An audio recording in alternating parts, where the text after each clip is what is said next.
সাপে কামড় দিলে এই দোয়াটি পড়ুন।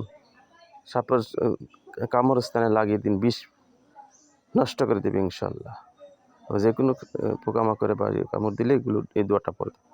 সালামুন আলা নূহিন ফিল আলামিন, সালামুন আলা নূহিন ফিল আলামিন, সালামুন আলা নূহিন ফিল আলামিন, সালামুন আলা নূহিন ফিল আলামিন, সালামুন আলা নূহিন ফিল আলামিন, সালামুন আলা নূহিন ফিল আলামিন, সালামুন আলা নূহিন ফিল আলামিন, সালামুন আলা নূহিন ফিল আলামিন, সালামুন আলা নূহিন ফিল আলামিন, সালামুন আলা নূহিন ফিল আলামিন, সালামুন আলা নূহিন ফিল আলামিন।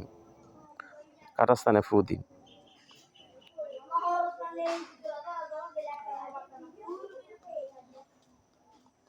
যারা চ্যানেলটি দেখছেন, ইতিমধ্যে দেখতেছেন, তাদেরকে অনেক অনেক ধন্যবাদ। যারা চ্যানেলটি সাবস্ক্রাইব করেননি, ভালো না লাগলেও ইনশাল্লাহ দেখতে থাকুন, ভালো লাগে যাবে। যারা চ্যানেলটি সাবস্ক্রাইব করেননি, সাবস্ক্রাইব করে দিবেন, অন্যকে দেখার সুযোগ করে দিন, অন্যকে দোয়াটা শেখার সুযোগ করে দিন, এতে ফায়দা হবে ইনশাল্লাহ।